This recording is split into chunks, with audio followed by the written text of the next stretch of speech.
Hi, my name is Niall Boylan. Of course, you know me from the radio station. I'm talking to people every single day, and you know what? They're sick of the government. I love this city. I love Ireland. I love the crack. I love the cave meal of Fáilte that it's offered us for thousands of years. But we need change. And over the last 4 years in particular, I've noticed those callers are getting angrier and very frustrated because they feel voiceless. They're listening to a government who are not listening to them. An opposition party who don't seem to oppose. They've ignored us on so many things, so many important issues. They've ignored us on mass immigration with a reckless immigration policy. They've ignored us on healthcare with waiting lists getting longer.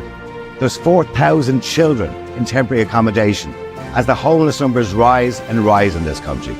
But what have they done about it? What have they actually done? They've made promises but done nothing. Our business communities are suffering with closures every single day caused by skyrocketing energy costs and a government that refuses to reduce the VAT rate back to 9% to help those businesses stay open. And many people say they don't feel safe in our city, with crime figures that seem to be getting worse every single day. And that's why I'm here. You can see the doll in the background. And remember, in that building, in the doll in the background, very few of those people are actually listening to you. But some people are listening. Michael Collins, Michael Fitzmaurice, and Richard O'Donoghue, Independent Ireland. And that's why I've decided to run as a European MEP and be the real voice of Dublin for Independent Ireland, for honesty, integrity, and real common sense. I'm not a politician. In fact, I'm not even part of the establishment. But I think that's what we really need. We need real change. And we need people to stand up and be counted and represent the people of Dublin. I'm a proud Dubliner. I'm a proud Irishman. I'm a good listener. And I'll speak honestly and openly for you, the people of Dublin and the people of Ireland. So please vote for me, Niall Boylan, on the 7th of June.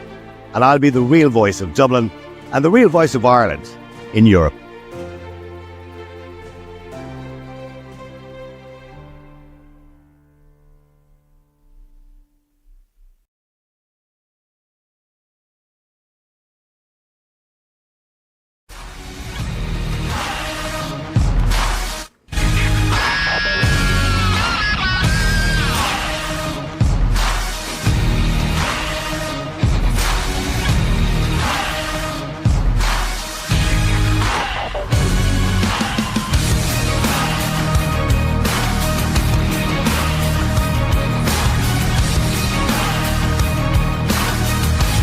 It is a very good afternoon. It's Niall Boylan with you for the next hour or so, but I'm going to have to be completely honest. I'm not really actually with you. And the reason I'm saying that is, as you can see, I've got my best suit on. Mind you, I'm looking a bit bedraggled at the moment because I'm recording this piece at the moment, but I've got my best suit on. And in front of me, I have my leaflets, which I've been bringing around all day. And over the last few weeks, as you well know, we've been campaigning to get me elected to the European Parliament in the Dublin constituency. And we have tried our best not to let it affect the podcast. We've tried to do both. We said we'd try and do both because it was an 8-week campaign. And we're now coming up to less than 2 weeks away. And with the exception of 2 days, we haven't missed the podcast. And I thank every single one of you for your patience, even for those 2 days. Today is going to be another one of those days. And there are going to be a few of those days between now and the 7th of June until the elections come. Because it's practically impossible for me to do this and also try and get out to every single area. And I've never walked so much in my whole life, I swear to God. We've been everywhere. We've been in Ballyfermot, Ballymun, Crumlin, Cherry Orchard, Killester, Donamead, Kilbarrack, Edenmore, my hometown, of course, where I was raised as a young child. We've been in Malahide, we've been in Howth, we've been in Blackrock, Dunleary. We have been all over Dublin. There's lots of parts of Dublin to get to. There's Finglas, we were in Finglas as well. Lots of parts of Dublin to get to. Lots of parts of Dublin we won't make it to, unfortunately, because people keep texting me and saying, no, when are you coming to this part? When are you coming to Lucan? When are you going to come there? We won't get everywhere, unfortunately. I'm one person. I'm trying to do it all. And I can tell you now, we've done a lot more canvassing. When I look at social media of these government party candidates, we've done a lot more canvassing than they have. And we have to, of course, because this is my first venture into the world of politics. And it's been really interesting. And can I say a huge, huge thank you to everybody who say they listen to the podcast or they listen to me on the radio for the last 30 years and the really warm welcome we got. And I'll give you an example. We were in Croke Park on Sunday, or Saturday, should I say. And Barry Andrews and Fianna Fáil was just across the road from us at a junction where most people would be walking into Croke Park. Wasn't a great crowd, by the way, for the double match in Croke Park today. Anyway, either way, most of the people were coming over to me, shaking my hand, saying, well done, we're giving you a vote. And Barry had a team of like 20. We had a team of 4 or 5 volunteers. And they were kind of walking past him. 1 or 2 people shook his hand, said hello to him. And by the way, he's a nice guy. I don't agree with his politics, clearly, but he's a nice enough kind of guy. I kind of felt a bit sorry for him. So after a while, he decided to go because it was becoming embarrassing, I think. And there was also other candidates there canvassing as well, and they all went. And the only ones that stayed was us. We stayed because people were coming over to us and saying hello all the time. It's been an amazing experience. And I was listening to VMT last week to one of the debates, which I wasn't invited onto, by the way, which is difficult for us, obviously, to get the exposure that the incumbent would get or the establishment parties get. But they were talking about this thing about, it's so difficult for politicians canvassing and the abuse they're getting. I'm going to be honest with you. I haven't received that abuse. And many of my callers who have been helpers, by the way, can I just say to many of you who call the show on a regular basis, who volunteered your help, they will absolutely verify that. In the whole 4 weeks so far, we have had one person shout some abuse at me. And it was actually coincidentally outside Croke Park as well, going back about 4 or 5 weeks ago when we started first. Roaring abuse at me. He was just an idiot to me. He was a gobshite, to be honest with you. But he's the only person in 4 weeks. I didn't feel threatened by him, by the way. He was just a lunatic. I didn't feel threatened by it. But he's the only person, so I don't know where we're getting this from. So it's certainly not happened to me, but it's happening to the other candidates for good reason. Now, the good news, of course, is that Boyle Sports have me in the betting as number 2 out of 23 candidates, which I'm really proud of and I'm really honoured by. And that's all down to you, by the way. That doesn't actually mean, by the way, that I'm number 2. But Boyle Sports obviously is a good indication of how people are betting or how they feel the candidates are doing. In the polls, I'm doing really well. You see the polls that come out of the weekend, by the way, the Red Sea polls. Independents are back up again. Out of all the independent candidates that are in the election for the EU Parliament, I am probably at this stage ahead. And I don't want to cast aspersions on the other candidates. Some good candidates out there as well. But I'm probably ahead because I'm well known. And I'm liked by a lot of people, thankfully. And a lot of people agree with the views that I have. The interesting part is, of course, the RTE debates, where every time I go on, I'm surrounded by 5 people who disagree with me, because that's our government. And they don't believe, for example, Aodhán Reardon said to me there yesterday on RTE, he didn't believe that immigration was a problem. It's not a problem.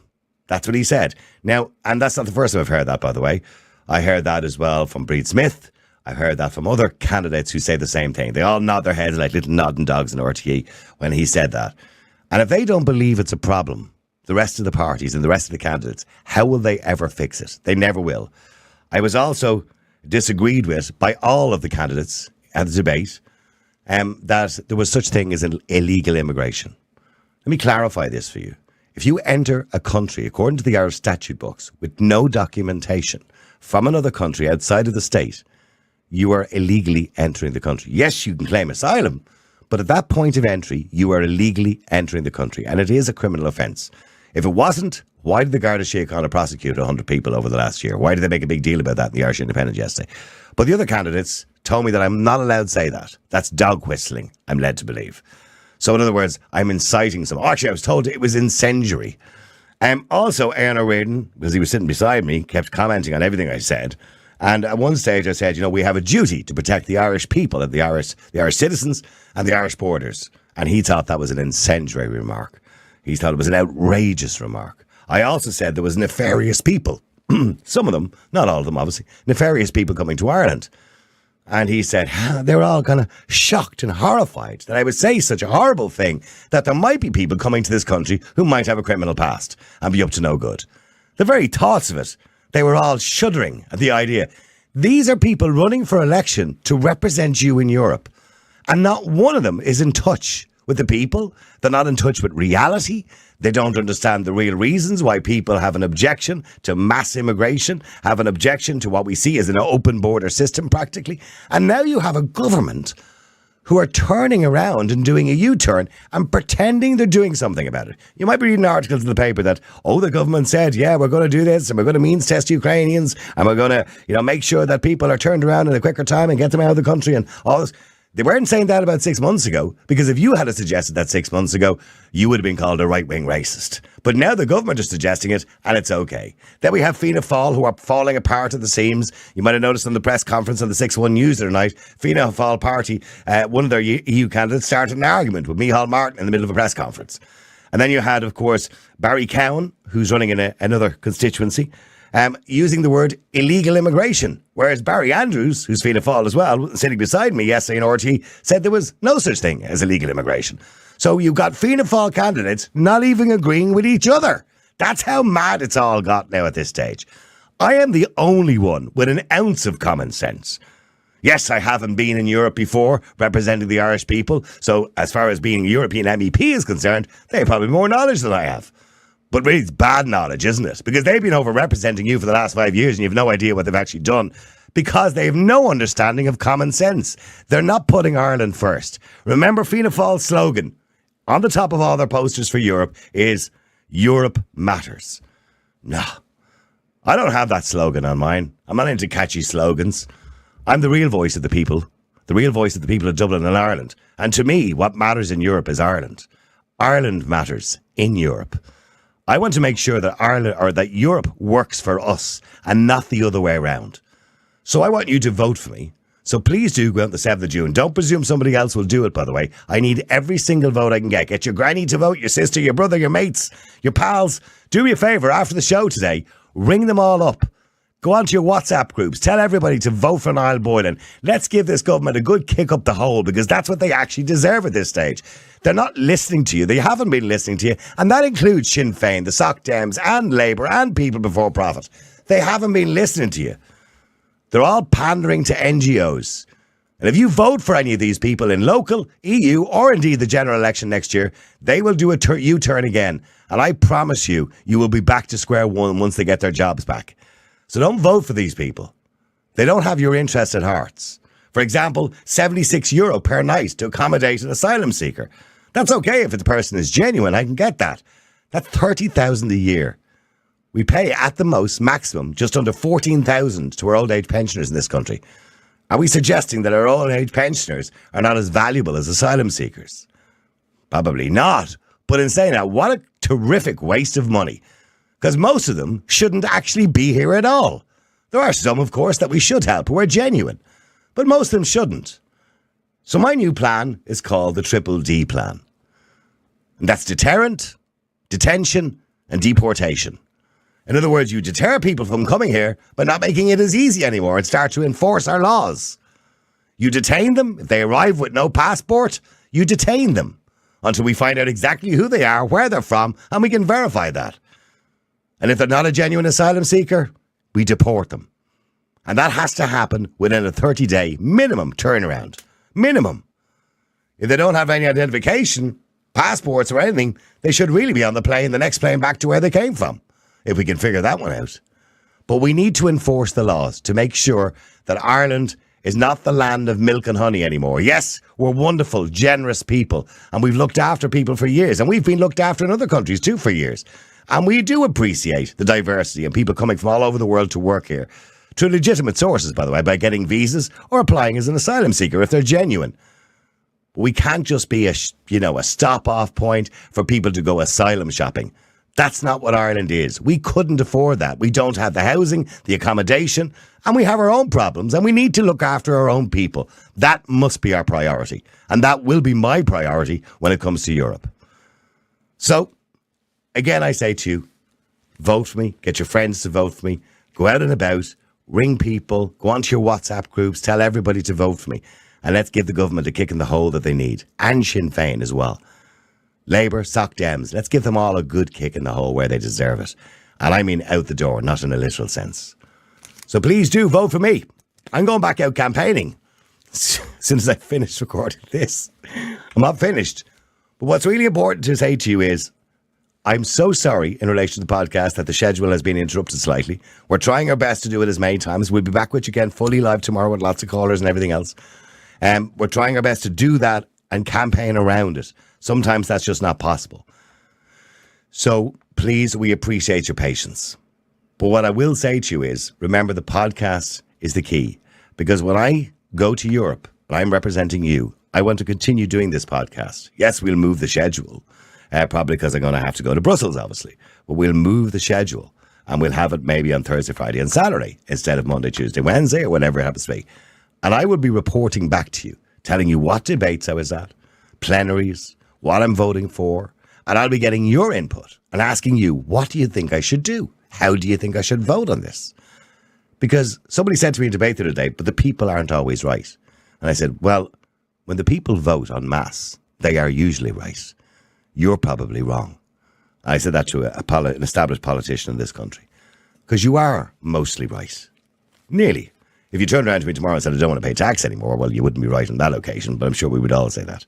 So please do support the podcast. It's really important. We'll be back to normal as soon as the voting is over. I'll know if I'm elected, by the way, on the 9th of June. So please continue to support the podcast. The only way you can support the podcast, by the way, is by going to the website, niallboylan.com. Please go there and just click on the donate button if you can donate, or indeed, if you can subscribe, we'd really, really appreciate it. Because I have no income at the moment. As you know, I gave up my radio job 6 weeks ago, so I haven't been paid in over 6 weeks. I'm back on the beans and chips. We have to pay our own money, obviously, to keep this podcast going. So we would ask that you continue to support us so we can continue to do that. Hopefully I'll have a job on the 9th of June as a European MEP with your help. And I promise I will represent you.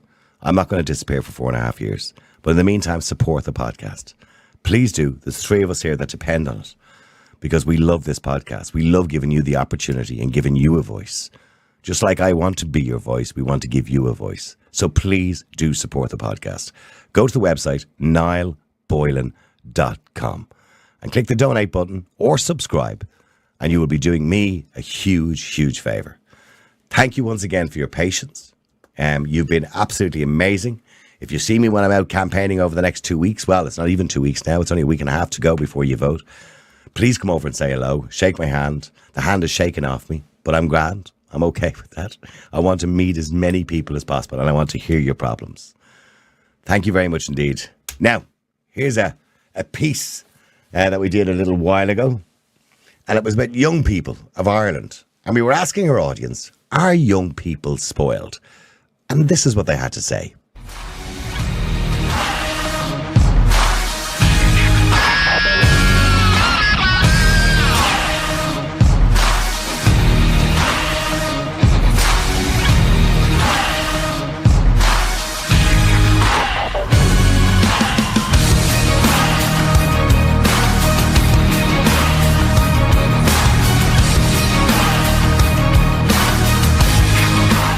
It is very good afternoon. It's Niall Boylan with you for the next hour or so. What a weekend it has been. The news, of course, has been dominated by the riots on Thursday night and what preceded it. And, of course, then Leo Varadkar's answer to it all was, let's bring in some hate speech laws, because that's really going to solve the problem. Let's be clear about it. Burning cars, burning buses, and looting are already crimes. We don't need hate speech laws to prevent that from happening. We need Garda Síochána is what we need to prevent that from happening. And, of course, there's a march on, I believe, today in solidarity, of course, with everybody in relation to the violence that happened on Thursday night. And don't get me wrong, I stand by all those in solidarity. We should all be against what happened on Thursday night.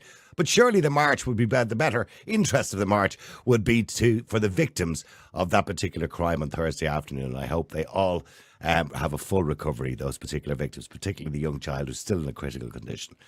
Anyway, we could talk about that today. We could talk about hate speech laws, but I think it's been done over the weekend, and we will get around to it again. We can't talk about it every single day. But I thought today was a good idea, maybe to lighten the mood slightly, if that's what you want to call it. We want to talk about young people, and are they self-entitled? And I don't know if you've been watching this kind of cornflake television. It's kind of, the I'm a Celebrity thing. It's the kind of thing you watch when you want to empty your brain, because you don't have to put much thought into watching it. I have to be honest, I don't really watch it too much myself because I really just couldn't focus on something like that. It's almost as bad as watching The Late Late Show. Speaking of The Late Late Show, by the way, the toy show. It was kind of marred, wasn't it, by the events of Thursday night, unfortunately, that we didn't get all the publicity around it. But I have to say, it was diabolical. It was awful. And I love The Late Late Toy Show. I'm not going to lie to you. You know, I'm certainly addicted to it every single year. As a child, I watched it growing up with Gay Byrne and Pat Kenny, and then Ryan Tubridy and, of course, Patrick Keelty. But I thought it was dismal. I thought it was stale. I thought it was boring. It's not about the toys anymore. It's kind of just about kids now. And don't get me wrong, I understand that. But there was a time when you'd sit there with your little piece of paper and your pen, watching all the toys being demonstrated by Gay Byrne and the kids, and you'd put that in your list for Santa Claus. And that's not really being done anymore. There was very little actually about the toys. Anyway, I thought it was dismal. I thought it was stale. I think it's worn out. I think they need to relook at how they do it again in the future. Anyway, I'm a Celebrity. Back to this one. Nella Rose, of course, people may know. She's been branded vile and entitled by viewers after her over-the-top outburst at Fred. Now, she's creating problems here, there, and everywhere, it seems. Now, I'm a Celebrity viewers were left fuming, according to the Daily Mail, after Nella Rose exploded at Fred Sirius, declaring her vile and entitled on Tuesday. The influencer, who's 26 years of age, lost her rag after the First Date star, 51, lightheartedly joked he was old enough to be her father. However, just hours after revealing how she had lost both her parents, Nella took his words the wrong way and branded her fellow campmates disrespectful. Nella shouted, "I'm not stupid. You're not going to little girl me. You're not." And that's the end of it. Taken to X, formerly known as Twitter, furious fans declared she should instantly apologise for her over-the-top reaction. She seems to be reacting to everybody at the moment. She called Nigel Farage a racist and all sorts of things. And one said, "Poor Fred. Nella Rose giving the most over-the-top reaction in I'm a Celebrity history. A vile, Z-list attention-seeker young person. Let's get her gone." Twitter was on fire all weekend over the behaviour of this 26-year-old, who is a product of society, let's be clear about it. Most saying she's typical of the young generation and just self-entitled. So it got me thinking. And I put up a little Twitter poll there earlier on today. Let me just see how it's going. Okay, we put a Twitter poll up asking about young people in general. And the question I simply asked was, today's poll, as a parent who's, where's the guy? As a parent, are boys or girls more difficult to raise? All things considered, including demands, tidiness, behaviour and respect for parents. Who are worse? And according, it's not a scientific poll, but it's reasonable. 42% said girls, 19% boys, 21% both as bad as the other, and 18% obviously don't have kids because they're not sure. If you're not sure, you clearly don't have kids. But are teenagers and young adults self-entitled and spoiled? According to the survey today, girls seem to be a lot worse, obviously, than boys, generally when it comes to being untidy, neediness, materialistic, untidy and expecting others to tidy the room or whatever it is for them, and being demanding. They almost feel the world owes them something. But is that really their fault? Because they're growing up in a world where they have too much information, too much knowledge, as far as I'm concerned, about the world around them. When I was 18, I didn't know about politics, social issues and climate campaigns. All I cared about was, did I have enough money to go out on a Saturday night? When I was a teenager, I just watched television and played out on the road. Whereas nowadays, they're online getting involved in political and social debates. They have an opinion on everything, but is this really a good thing as a young person? So the question we're simply asking, and we want you to respond by texting or WhatsApping on 085 100 22 55. That's 085 100 22 55. Are young people self-entitled? Let me go to Bernie if I can. Bernie, hi, how are you? I'm grand. How are you, Niall? Good. Bernie, do you think young people are self-entitled? Well, it's a completely different show now, like for teenagers. I think they have a lot more entitlement, and I think it's the parents are at the back of it. Yeah. Because there's so many rules and regulations around now. You can't even look at a teenager now.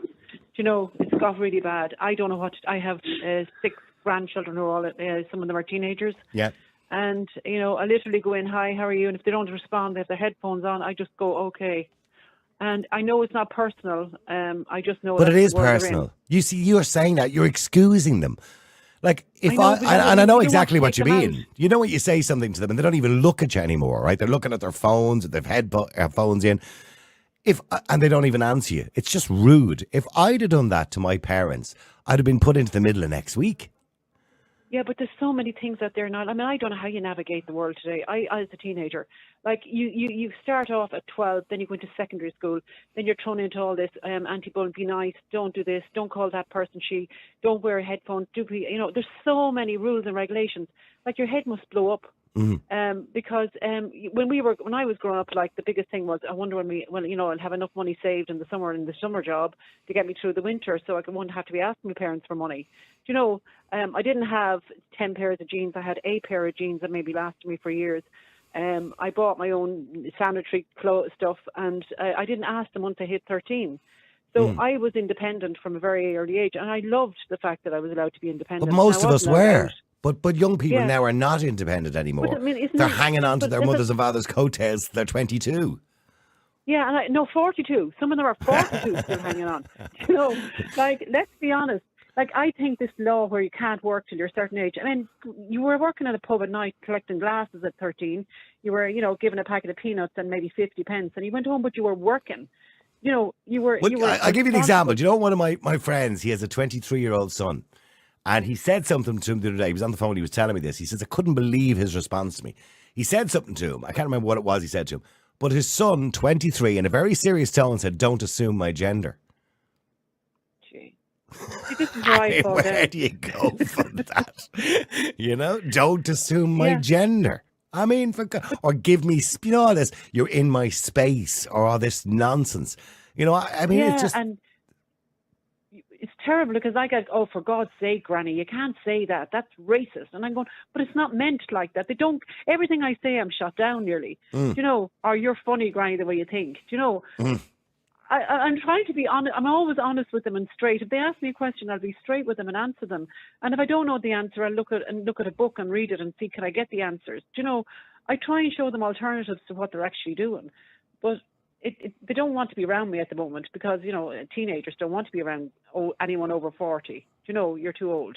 That's crazy, isn't it? We were quite happy to be chatting to our granny. You know what I mean? Yeah. You learned, but your granny was more tolerant of you at that stage than your mother was. Your mother would say, oh my God, whereas your granny would have time for you and she'd sit down with you and she'd say, oh, you're a great lad. Oh my God. And you'd be delighted. Whereas your mother would be telling you like the devil's spawn, like, But stay there a second. Let me go to Dave, and I want to go to Carl and Maureen as well. Dave, hi, how are you? What's the story, folks? Dave, I want to go to Carl a second because Carl always has an opinion on everything. But in relation to young people nowadays, generally, when you look at this I'm a Celebrity, now she's 26. You can clearly see she's self-entitled. She believes the world owes her something. But generally, from the age of 15 up to 26, which we could refer to as young people or young adults, are they self-entitled and spoiled?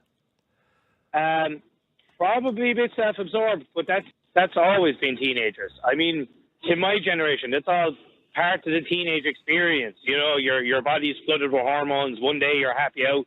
The next day you're pissed off for no apparent reason. You're trying to find your tribe. You're trying to find yourself. I mean, can we say that a young Niall Boylan, who was probably walking around with his cut-off denim jacket and his favourite band plastered on the back of it, didn't get the same shit from his own father, no?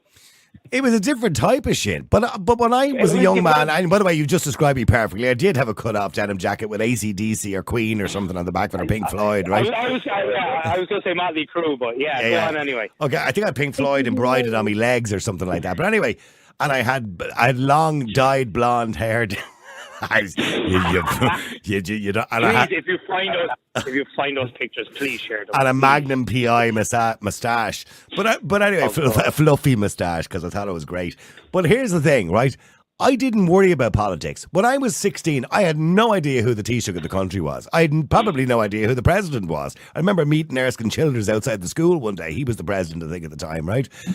But I had no idea who all these people were. I didn't know what they did. It didn't interest me because I was a teenager. But nowadays, teenagers have an opinion on everything. Yeah, teenagers have always had an opinion on everything. They always have. There's nothing new with teenagers. Teenagers seem to think that they know everything about the fucking world when they know very, very little. I was the same. My brothers were the same. Like, this argument has been going on for... It just seems to be the older generation just loves to shit on the younger generation because we think we had it tougher than they did. You know what I mean? Like, I could talk about, like, the stuff that, was tough for me when I was a teenager, and you could equally come back to me and say, well, you didn't grow up at a time when the threat of thermonuclear war was a genuine and ever-present danger. I mean, we talk about kids being self-entitled and spoiled. Who are the ones who are doing it to them? I mean, it's very easy. Well, I think we are. Social media is doing it to them as well, by the way. TikTok and Instagram.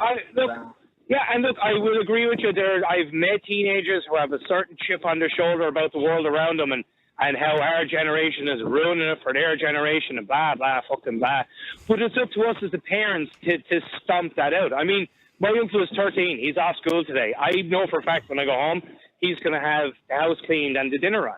Well, fair play to him, because he's in a different league. Because from what I'm aware, my parents tell me they walk into their children's bedroom and they can't get from one side of it to the other. And here's the problem. Here's the problem. In my day, that didn't happen because your dad boxed the head off you.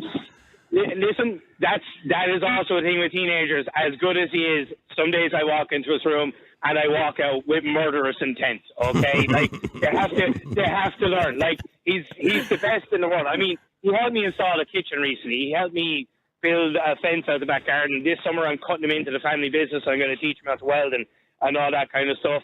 But at the same time, since he became a teenager, I do daydream about smothering him asleep a lot more than I did this time 2 years ago.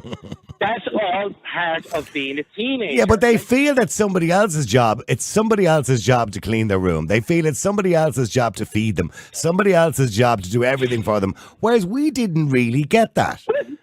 It kind of is your job to feed your kids now, to be fair. Like, I'm talking about when they're 16, Dave. Look at you, looking for food, fucking sense of entitlement. But hang on, let me just bring Carl into the debate here as well. Thanks. You can take one if you want, Carl. Let me go to Carl. Carl, hi, how are you? I'm not bad, Niall. How you doing? I'm good. Carl, I mean, you've been listening to Dave. He looks at his son with murderous intent. Every parent does that eventually. But actually, I want to read you a quote, and I think it's a very relevant one. It's a quote about the younger generation. The children nowadays love luxury. They have bad manners, contempt for authority. They show disrespect for their elders, and they love to gossip instead of exercise. They're tyrants. They're not servants of their households. They don't even stand up when their elders enter the room. Now, that was a quote by Socrates. Right. So this belief that the younger generation, are self-entitled little prats, it doesn't entirely hold water, because older people have always thought that about the younger generation. Mm-hmm. Now, I do think that they have like a fixation on instant gratification, materialism. I think they've been affected by kind of helicopter parenting. And I certainly see a lot of kids out there who are only an inch shy of being completely useless. But it doesn't have to be that way. Like, you do have some input into how you raise your own kids. Like, you can't be responsible for them all, so you just have to take care of your own as best you can, And so I think I mentioned this to you before. My son had just turned 14, and I got him out into a summer job, and he was raging about it. He was livid. None of my friends have to do this. This isn't fair. You're mean. You're this. You're that. I just said, look, no two ways about it. That's what you're doing, and off you go. Get up early in the morning. And, in a way, it was the making of him. And has he ever said those famous lines to you? You're ruining my life. Oh my God! Yeah, that's like this is a fairly regular occurrence. You're ruining my life. I got that. My kids are all in their 20s now, but I remember about 14 or 15. You're ruining my life. I got that line a few times. Yeah, and the usual, like, I hate you, or none of my friends have to do this. And I just say, look, I'm not your friend's dad, or if I am, I haven't been informed about it. And the fact is, you're the only one who needs to be thinking about. But as I said to Dave, they're reasonably useless nowadays. I mean, I know I said to Dave feeding them, right? But what I meant by feeding is, of course, you have to feed your kids, right? But nowadays, when we were kids, right, dinner was ready at 5 o'clock. If it was stew, it was stew. There was no going to your ma looking for the menu, like, I don't want stew today. I want, potatoes, or I want, chips and burgers, or whatever it was. Nowadays, you've got 4 kids. They all want something different. There's this kind of self-entitlement that young people feel that the world owes them something and you owe them something. Part of that is down to the parenting as well, Niall. Like, would your parents have given you a separate meal? No. I think there's a lot of guilt that comes with parenting that you didn't realize you had. And I think every generation had that. And so you try to provide for them. But a lot of people, in trying to provide for their kids, start to extend and try to be their friend, or try to, rub them all over with social Nutella, so they never feel an ounce of pain in their life, and there's no sadness, and the world is just a constantly happy place, and they buy them whatever they want. That doesn't create resilience. That doesn't create grit. That doesn't create, an attitude of a belief and hard work and achievement. It doesn't do a lot of the stuff that you actually need in real life. And really what they're doing is they're dealing with their own shortcomings. All right. childhood, and I think that's a problem. I mean, you're looking. I started this conversation. I don't know whether anyone is actually stupid enough to watch I'm a Celebrity, Get Me Out of Here. But we're talking about, Nella Rose, and she's been branded all weekend self-entitled, right? But this is not unusual for 26-year-old influencers or anywhere in and around that age, from 20 to 26 years of age. This level of self-entitlement that the world owes them something. Now, we've moved on from 15-year-olds now to 20-year-olds. The ones with the purple hair in college who believe, the climate's going to kill us all in 2 days' time and the world is going to end. And unless they get out there and stop people producing oil, we're all going to die. The Greta types. What I'm saying is, do you believe there's too much they've too much information? I didn't have that information when I was 20. I think kids have been politicized through a far left-leaning education, indoctrination process that has been underway since the 1960s. And then you mix that with the fact that kids are always somewhat gullible. Like I was gullible. I was a member of the Socialist Workers' Party when I was young, and I thought I knew everything, and I was always quite sure about it. Now I still think I know everything, but I say that I'm often wrong, but seldom in doubt. I understand my own shortcomings a lot better, but they're high-minded. They haven't been humbled by life. They haven't had the experiences that give you the force of circumstances to have to right yourself. So in a way, this is always the story of the younger generation. The tragedy, though, is that the traditional values that rose society are not being instilled in kids, and instead they're being instilled with the traditional values that actually destroy society. Okay, well, do me a favour, stay there for a second. And Maureen, I will be with you in a second. I'm sorry for delaying you. Let me just go to Minnie Mooney, if I can, who's a freelance journalist and obviously covers a lot of stories like this for many different newspapers. Minnie, hi, how are you? Hi, Niall. I'm not too bad. How are you? Good. You've been listening to Carl that, the children nowadays are a product of the kind of leftist indoctrination since the 1960s. And there's a kind of level of self-entitlement. Is there? Mm-hmm. Yeah, I think so. So two things I think are really interesting. I think there was a really good point made there about parental responsibility, because if you have a spoiled child, and I've always thought this, and I was kind of raised thinking this, if you have a spoiled child or a very entitled or very precocious child, you always have to look at the parents and wonder why they are like that. But the other thing is, you mentioned the purple hair Greta types in college, and I went to college with people because I did arts in college. So that's the worst course for the purple haired Greta types. Yeah, oh yeah, it was filled with them, and I think that particular group of people can be very entitled. I do think that there's a small minority of people, particularly in my generation, I'm 23, who are very quick to kind of say that the world owes them safe spaces and cancel culture, and the world owes them not to have their feelings hurt and to have all of their pronouns respected and all of their wishes respected and all this sort of stuff. But social media tends to, I think, blow these things up a little bit as well. And so with this kind of circles that I move in, to use that horrible phrase that I don't like, I don't see that most people in my generation are very entitled or very spoiled. No, I think there's a small minority of those purple-haired people we've discussed who are very entitled. But is social media then the one that's indoctrinating them over the last 10 years? I mean, I mentioned earlier on that a mate of mine, his son is 23 years of age. And the other day, like in a complete seriousness, he turned around to my mate and he says, his father obviously, and said, don't assume my gender. And he was just blown away by this. I'll assume anything I want. I raised you. I know what you are. You know what I mean? This, even though now he's not identifying as anything other than what he is, but it was this kind of idea that you should not assume his gender, even though he is a bloke. You shouldn't assume it. You know what I mean? Absolutely. I think social media plays a huge part in that. And for me, the kind of two worst, the combination of the two worst is someone who has a TikTok account and someone who has a Twitter. If I hear that, I immediately start to worry, because I know there's been studies done into the kind of algorithms on TikTok and how they promote this.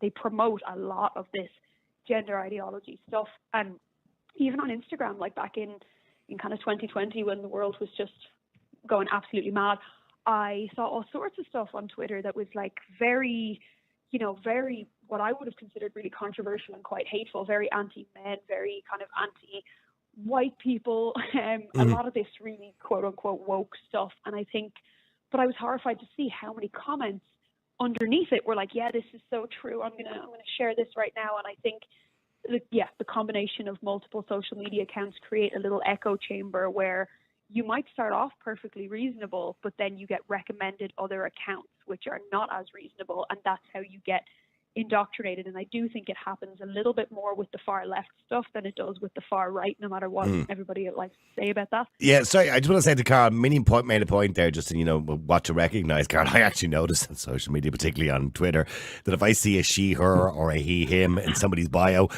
I just know I'm in for trouble. I mean, is that part of this self-entitlement, Carl? Yeah, so I mean, basically, whenever I see anyone stating their pronouns, I just know in advance, A, I'm never going to give them a job, and B, I probably won't ever really have anything in common with them. Because if that's your first shout out that you can give to the world about your achievements in life, then we probably have no common ground with which to form any semblance of a relationship. Minnie's point about, by the way, about, the rise of social media and what it did. I mean, I do remember looking at the time. I don't know if anyone else remembers this, and I changed phones, so I lost all my WhatsApp backup. But I remember when the pandemic broke out, there were these videos coming out of China of hordes of dead people in the street. Yeah, remember that? And they were going down spraying streets and people acting like zombies and falling over dead. I was thinking, oh my goodness, this is, zombie apocalypse type stuff. Yeah. Oh, and worse, they were all propaganda videos. But nobody ever mentions that. It's just like it's conveniently forgotten.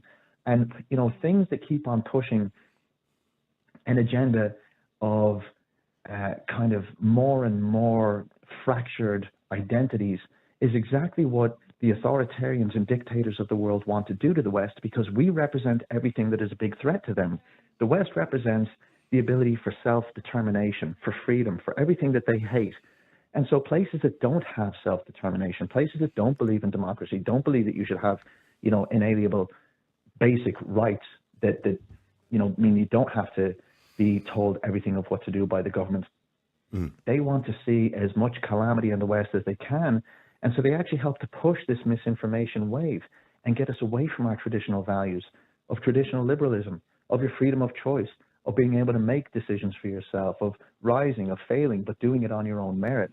And so that's why, like TikTok, which is Chinese tech, a lot of the disinformation stuff that Russia pushes, they're all going at it to be anti-Western. And there's people in the West who are foolish enough to then hate the West, and you see them taking sides with these other terrible, authoritarian regimes. I mean, Irish government was praising the response of the Chinese in dealing with the pandemic. And I think Higgins might have even said, although there were some, I can't remember the exact quote, but it was basically saying that although there was some kind of, sacrifice of basic rights in the process, like almost as if it's like by the way, but just this passing statement of what you had to give up in order to get the result. I know. I did see an article in the Irish Examiner by Fergus Finlay saying how proud he was and how proud we should be of how we handled the pandemic. I don't think we should be very proud of it. But sorry, coming back to you, Sir Minnie, just to get back to young people as well. On our poll today on Twitter, which again is not scientific, but quite a number of hundreds of people actually voted on it. I asked the question, which are worse to raise, boys or girls, as teenagers, obviously. All things considered, demands, tidiness, behaviour and respect of parents. And sadly for you, Minnie, and your gender, 42% said women or girls, 19% said boys, and 22% said both. So it looks like girls are more difficult to raise. So are girls more self-entitled than boys? It's actually really funny you should mention that. I was just watching a video on YouTube this morning about this girl discussing just sort of roles of men and women, and sort of talking about this whole, I don't know if you've heard of this whole manosphere movement. It's basically Andrew Tate and all of his kind of fans. He's a clown. And she's refuting a lot. Yeah, so she's refuting a lot of his arguments, and she mentions to her dad in the video, "Do you think girls or boys are harder to raise?" And he says, "Oh, absolutely, girls. Like, absolutely." And this is her dad now. So I think women might be more entitled or more inclined to say that boys are harder to raise. But I think for men, he describes in this video, had a really interesting take that was, girls are kind of a little bit more cunning and a little bit more sort of manipulative, but they do it in a way that's very cute and very charming. So you know that you're walking right into a trap, but you do it anyway. And do girls manipulate their fathers more than they manipulate their mothers? Oh, I think absolutely. Yeah. Because I think they know they can. And I've worked with little kids before, and I could see that even at the age of 4 years old, I was like, okay, these kids, and naturally, it's a natural instinct they seem to have to treat the male teacher differently than they treated me as a sort of female, wasn't a teacher, you know, and yeah, and it was just so obvious even from a very young age. So I think they know that they're really cute and they can be kind of their daddy's little princess if they just open their eyes really wide. Are they and fly spoiled? around. Minnie, just before you go, before I let you and Carl go, do you think they're spoiled? Do you think young people are spoiled compared to kids of my generation? Maybe I know you probably don't recognize my generation, but think of your parents, I suppose. Do you believe they're spoiled? They kind of get everything they want. No, I don't think they do. I think again, parental responsibility is a big thing, and I think, you know, speaking about, I'm a celebrity. Celebrities, particularly influencers, they don't represent people. They don't represent the majority of any generation. But something that keeps coming back into my head in terms of the difference now between my generation and like older generations is, you know, the expression weak men create hard times create strong men create, or sorry, do you know that one? I know the one you're talking about. Yeah, I'm not even going to try and quote it, but go on. But yeah, you know what I mean. And so I think in a lot of ways nowadays, a lot of strong men have created good times, and then good times are starting to kind of come to an end now. And so my generation has to deal with, like, we've had COVID, inflation, housing crisis, various wars throughout our lifetime, and yet I think but they were born of better times and sort of good times. Yeah. Good times. And so I think our generation is a little bit weaker, a little bit softer, but I don't think that means that we're spoiled. I think it just is the reality that we were born into, and you can't help the reality that you were born into.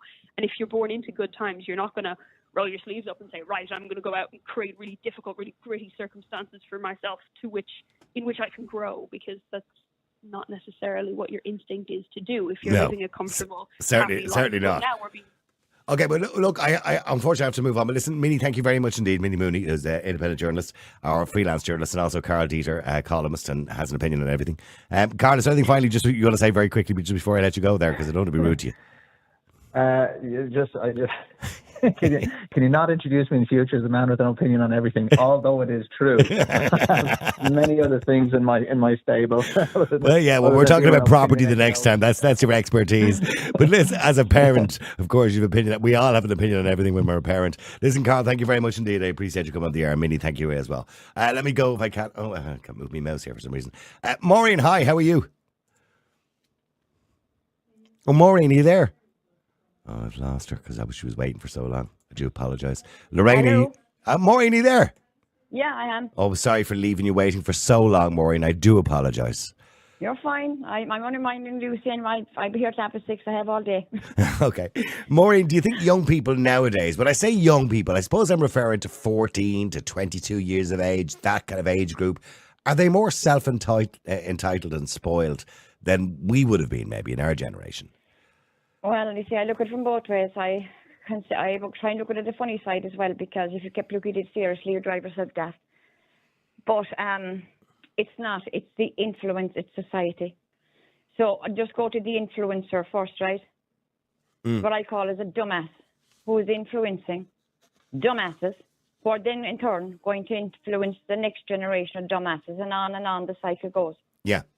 But this is all very, very cleverly planned. This is what people... When we were saying this, people were telling us that we were nuts. This is straight from the World Economic Forum. It's also straight from the WHO. Go on their website, you will find all this. This is all very, very cleverly planned and designed to do this, especially to the younger people. And it's to implement every plan that they want to implement. Take a look at our own country, Niall. We now have an Institute for Strategic Dialogue. Take those two words, strategic dialogue. Mm-hmm. Strategic is strategy. They're trawling the internet, picking out words, removing words. Which are the words that we are going to throw at them now and really come down and say you can't use that? I mean, do they think they're at Waterloo or what here, like? Yeah. Dialogue. In or out of dialogue. Words. This is what it's about. In reality, behind the scenes, it's pure evil.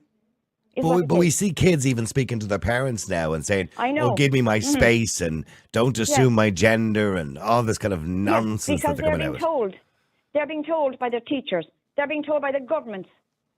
Our government administrators are telling them the very same thing. But That's Maureen, when you perfectly were okay to say 16, that. when you were 16, I know when I was 16, I mentioned earlier on to Carl Dieter, I had no idea who the Taoiseach of the country was when I was 16 years of age. No, I didn't either. I don't even think I knew who the president was. And I had no idea No. what they all did. I had no idea who No. the minister for this, that or the other was because I was 16 and I was into rock music and walking around, with me embroidered jeans. Yeah. No, we were the same, Niall, and I'll tell you something. Even at 16 and 17, if I disrespected, we'll say, well, I didn't have any uncles or aunts here because I'm an only child, as you know that. But my granduncles were alive. But even if I disrespected maybe another elderly person or a neighbour, my father, God rest his soul, ripped me a new one. At 17, I wasn't allowed to go to the dance until I was 17. And I remember in 1976, I was 16. And I did we called it the intercert then, the intercert, right? Mm. And of course, everybody was allowed to go to the dance hall just once because when the results came out. I've just worked out your age now. I've just worked out your age now. I know, which I don't mind. I'm 63. I was going to say, because I'm 60, you're about 3 years behind me, yeah. Yeah. But do you think my father would let me go with the cast at 16 to the dance? Mm. My mother begged him, and do you know what he said? If I let her go, these are his words, I'll always remember him because he taught me. If I let her go now, he said, then I haven't kept my word, and she knows it. Right? That was a good lesson, you see. Well, do me a favour. Well, hang on. Do me a favour. Stay there for a second because I want to bring Lorraine in the conversation as well. Lorraine, Maureen kind of sums it up. If she wasn't allowed to go to the dance, she wasn't allowed. Nowadays, if you told a 16-year-old they're not allowed to go to the dance, they'll make your life hell. Oh, completely and utterly agree. Mm. Oh, 100%. This generation are so entitled. I have a 13-year-old stepdaughter and I have a 10-year-old son. And the two of them think money's on a Revolut card. That's what the money is to them. Yeah. Like, can you get me this? And why not? Why can't you? Yeah. Yeah. Because it's on the card. Yeah. Like, I don't have money, but I have the card. Mm. I told my son one of these days I was going to snap the card and see what money was. See what money came out of it. They're so self-entitled. And as you rightly put in there, like, people are saying, they're like, they told me to stop, or will you give out to your parents? Going back, even my generation, we got killed. We got grounded. Stuff got taken off us. You do it now with child abuse. Like, but I mentioned earlier on to Carl, and Carl believes it's always been the case that we said the same thing about our parents or our kids, our parents said the same thing about us. But I don't think it's quite the same because, a common problem, say, for example, is untidy bedrooms, let's say, for example, right? And parents say, but they're all the same. And I walk in, and you heard Dave, I walk in, I actually feel like murder after I walk out of the room, right? I couldn't have done that in my house. If my room, I couldn't have either. My father would have boxed me from one end of the house to the other if my room was untidy, or I wouldn't have been allowed out, and that would have been the end of it until it was tidied. So you just didn't let that happen. No, it's the same. It's just, as I said, my 13-year-old stepdaughter, she just makes me laugh. She won't wear clothes out of pennies because they don't have a tag on them, or they're not Nike, or, that they weren't, say, 50, 60 euro. She'd be slagged when she goes outside. I was lucky when I knew what Nike was when I was her age. Yeah. Like, it drives me mad, and it's down, and I said it to herself as well, like, it's down to us as well. Yeah. For Christmas, my son wants, now he's not getting it, but he wants a VR headset. The brand new one is €625, but he expects that underneath a tree at Christmas, and that's down to me.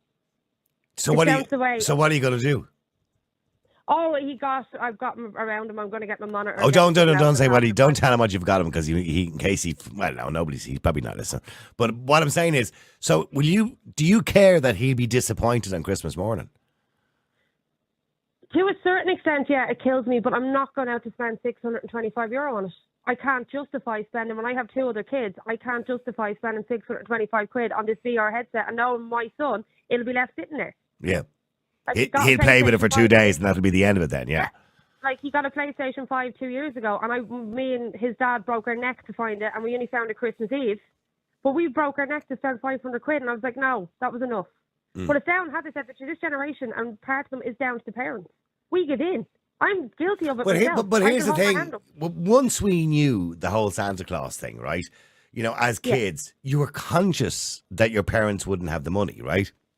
Yeah. So you weren't greedy. But nowadays, I suppose kids are kind of different, aren't they? It's kind of like, it's just things are expected. I mean, you said you don't mind disappointing them, and that's fine. That's but there's a lot of parents that say, "Oh, I couldn't disappoint them." My 13-year-old stepdaughter's list for Christmas is a joke. It's a new iPhone. It's all the latest makeup, all the latest skincare, all the latest. And as I said, when you say to her, "Do you know how much all this costs?" So what? She wants an iPhone, the latest makeup. The latest iPhone, the latest makeup, the latest kind of clothes, and it has to be the likes of Nike, white fur. I didn't even know what white fur was until she told me what that was. What's white fur? It's a clothing brand. It's Okay. like tracksuits and jumpers, and they're really expensive. Or White Fox. White Fox. Okay, and is she going to get them? She will get some of it. Would you get But the at the same iPhone? time, no. Sorry, I don't agree with phones. I think kids these days are too young. My 10-year-old hasn't got one, and he won't be getting one till he's about 13 or 14. I don't agree with kids this young having them. No. That's just me personally. I don't agree. You've got TikTok. Well, I don't mind if they get a WhatsApp. Nokia phone that they can make phone calls and send WhatsApps or something on. Yeah. That's fine. Yeah, Yeah. but I don't agree with the whole likes of TikTok and Facebook and Instagram for kids that young. Bet you, Maureen, as are you a grandparent now, Maureen? Yes, I am. Yeah, I'm minding my 3. I mind them during 3 days a week. Okay, do they ask for stuff like that for Christmas off Santa Claus? No, No. they might ask. Well, they won't really. They don't ask for iPhones or anything like that. But my 8-year-old grandson now, he's into these Pokemon cards. Oh, Pokemon And you cards. could bring him a box of Pokemon cards, like a big box. Yeah. He'd be perfectly happy. Yeah. And even my 11-year-old granddaughter, it doesn't ask for that much. And the thing about it is, Niall, as you see, I had brought them up as well from they were small to understand that Nana doesn't have money, right? Because they might ask me in the shop for something. And those children learn very quickly. But Lorraine is right. They don't understand the value of money because they don't use it, and they don't see their parents using it either. They see Lorraine with a card in her hand, and everything is ordered online. You know what I mean? So yeah, but you see, they're growing up in this world where they're being told that you can be what you want, you can be anything you want, you can express yourself. I mean, this is the latest one. Like, go find yourself, or where did you leave yourself in the first place? Is my answer to that. Right? That I agree with. But this is what we're being told. But another thing now, before I'd probably be going later there now. You see, for me, you see this hate speech bill, right? yeah, This is supposed to be all about, but you can't be offending this one and that one. I'll tell you something, Niall, and anyone who's listening. This has nothing to do with offending people. This is putting the jackboot in so that you're under control. People have been dumbed down for years, and governments did it very slowly before even any internet came out. Because I remember even noticing things changing, but nobody was paying attention. And here we are. absolutely. Well, absolutely. But stay there, Lorraine and Maureen. I'm going to come to Anthony and Steve now. Just got to play this quick 7-second break. Niall Boylan has been told to shut up from the time he was in school. And all through his life, they just keep telling him to shut up. But not anymore. Because now he has his own live podcast, the Niall Boylan Podcast. Let me go to Anthony and I'll come to Steve in a second. Anthony, hi, how are you? Hi, Niall. How are things? Good. Lorraine and Maureen stay with me. But Anthony, what do you want to say? Maureen, I think, is fantastic, and she's talking complete sense. And what about Lorraine? Is she not talking sense? well, she is as well. But I think Maureen, I like her better. Oh, the favouritism going on here, isn't there? Okay, but Anthony, do you think students are? Well, you live near next to the UCC, University Cork College, and you see students carrying on all the time. Yeah. Yeah, and they're getting stupider and stupider. I saw last week the bins are collected on Monday. They put out the bin, and they'll walk. The bin is emptied and collected, and they'll walk past the bin for over a week before they'll bring them back in. They wouldn't even enter their head, and because that's somebody else's job. I don't know. Was it last month or a couple of months ago? There was something on the newspaper that they don't even want to talk on the phone anymore. They can't even communicate. But before you ring them, you have to send them a text message. Can I ring you? I mean, what kind of ridiculousness is that? Like this is insanity. It's not right. It's wrong. And then mental health issues. I mean, where is it going to stop? We're not actually looking after her. I don't have any children. My wife is dead, as you know. But I don't have any children. But I have grandnephews and grandnieces. And I have a niece and nephews. And I see them as well as like, they'll send you one of these voices, as they call it now, rather than talk on the phone. Like, can you not talk on the phone? Can you not communicate with someone else? So do you think they're all kind of spoiled and self-entitled? Yes, definitely, yes. Okay, stay there for a second. Why don't we just bring Steve into this conversation? Lorraine and Maureen, stay with me as well. Steve, hi. Good afternoon, Niall. How are you? You were going to say good morning, weren't you? But go on anyway. I was, but then I stopped myself. Did you ask Maureen, was she a grandmother? I did, yeah. And so, no offence, I love Maureen, but she sounds old enough to be a great-great-great-great-great-great-grandmother. Leave her alone. That's mean. That's really mean. Don't be nasty. Maureen, you don't have to respond to that if you don't want to. Yeah. Look, I'm on the same bandwagon as everybody else. It is the parents' fault. And if you look at these days, kids can't even handle a bit of criticism. They run off to their rooms crying and they have a strop. They want their dinner menu handed to them. And I don't know who the presenter was. He was on TV and he says he calls them the fuck you mom brigade, because this generation of kids are literally telling their parents to fuck off. Now, I know in my day that if I had told my mother or father to fuck off, I'd have been part of the wall, and it's as simple as that. And I am of the opinion that we still should be allowed to chastise our children to the point of giving them a belt. Oh, no. They're not an actual physical belt. I don't know about going back down that road. You know, why not? Boxing your kid when they do something wrong. No, the rule in our house is, the rule in my house is, if my son even or curses or does anything, I don't hit him.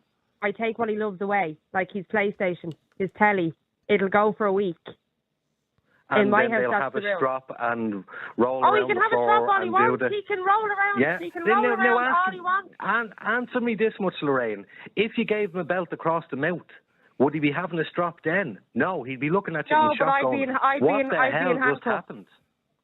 Yeah, but he'd be watching Mommy go out in handcuffs. He'd be watching Mommy go out the door in handcuffs. I wouldn't give a shite. My son is only 2 years of age.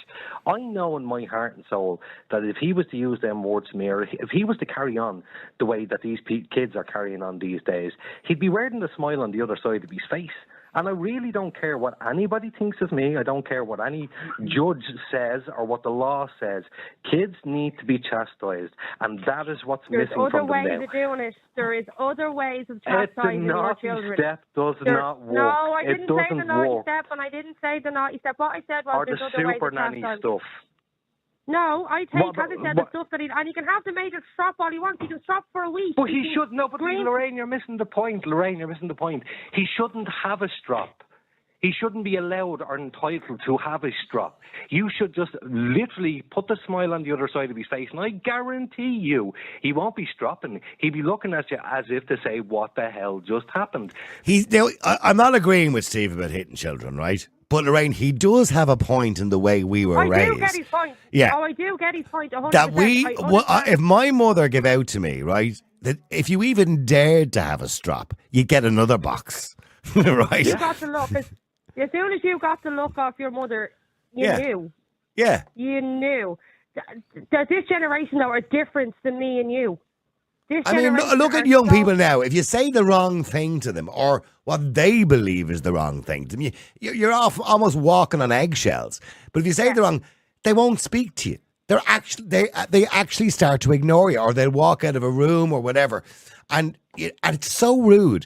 If I had have done that to my mother or father, if my mother had said something to me and I had have stormed off and walked out the room, she'd have been out straight after me and I'd have got to kick up the hole. Sorry, Maureen, go on. Yeah, like I said, my grandchildren, right? So I'll be here for 6:30 with the rest of the crew from school later on. But I've got my 3-year-old here, and I'm emptying the washing machine. She's coming along, emptying the washing machine with me, putting them into the dryer. Good for her.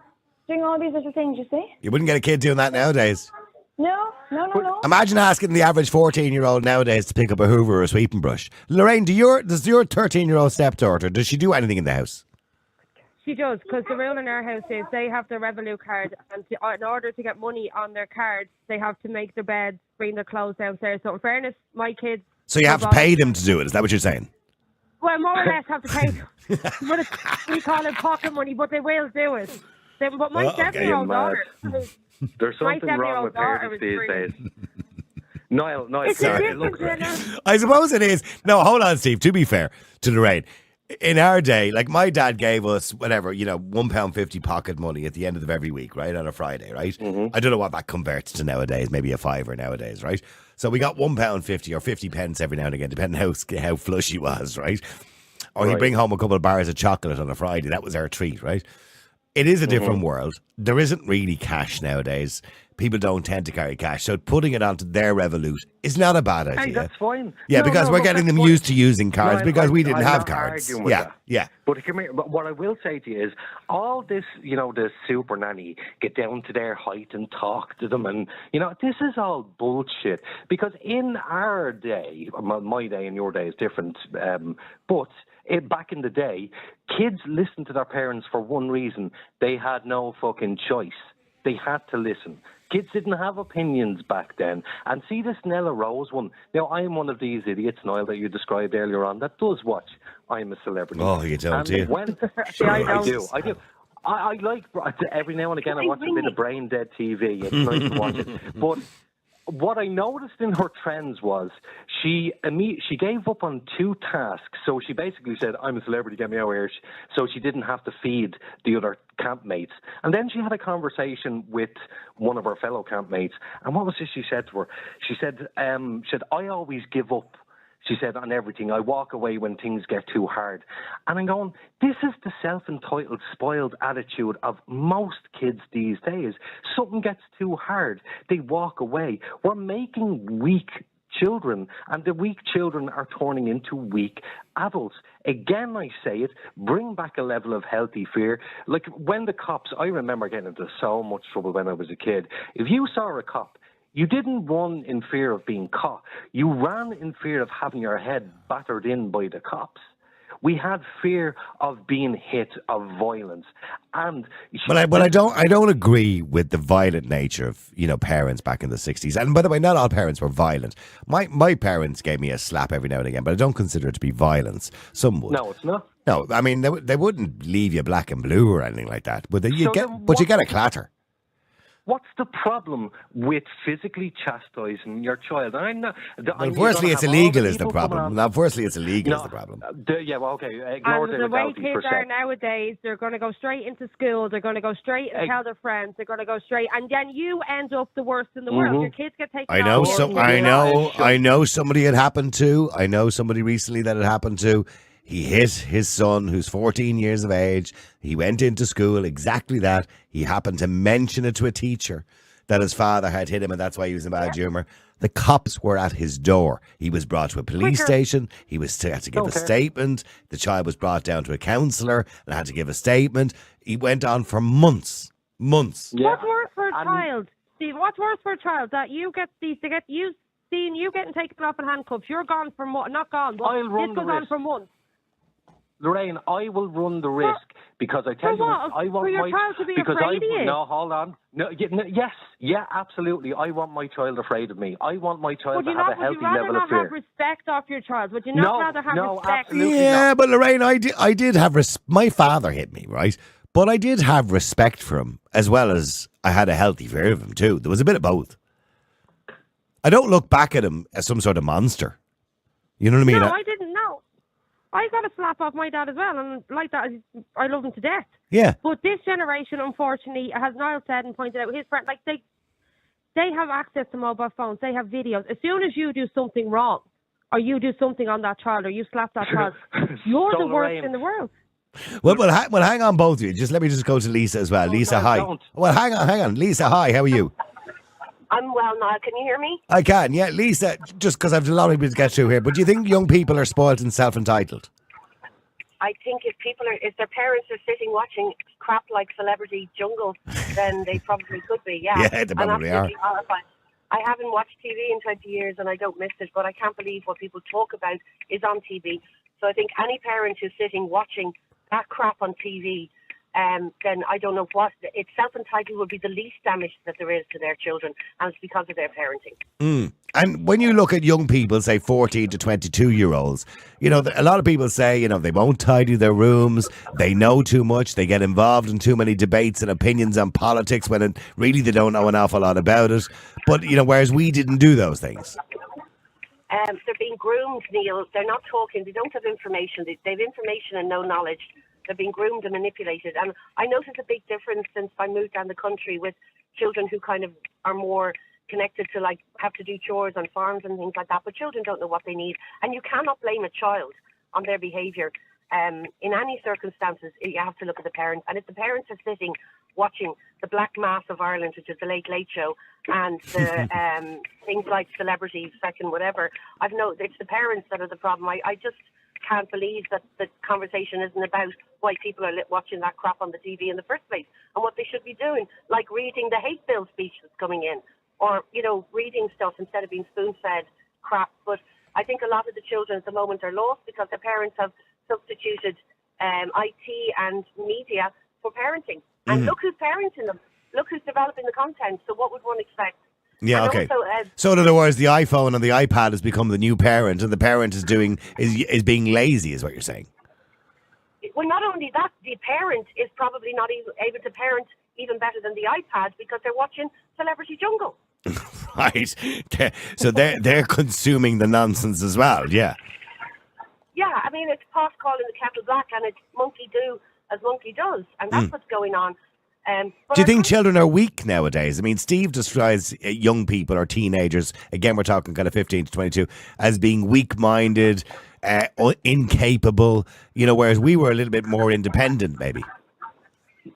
Well, you have the weakest men in the world developing the social psyche at the moment, so they don't hardly want strong men.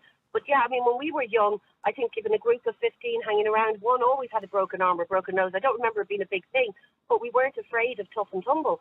But you've got weak men, as you know. We see them up in the Dáil, we see them up higher on the pyramid, and they need men to be weak because they're terrified little people with lots of force and no power. They're impotent, as in they have no power.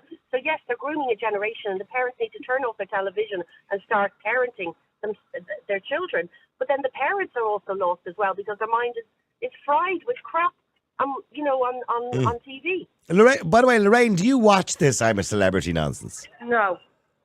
I haven't watched one single episode. I've seen a few clips of it, all right, that self-entitled clown, Nella Rose, but I haven't watched it because I couldn't bring myself. Steve watches it, but I couldn't bring myself to watch that crap. Yes, I do watch it, Niall. Yeah. And can I just point out something to Lorraine that I wanted to say? It was really important.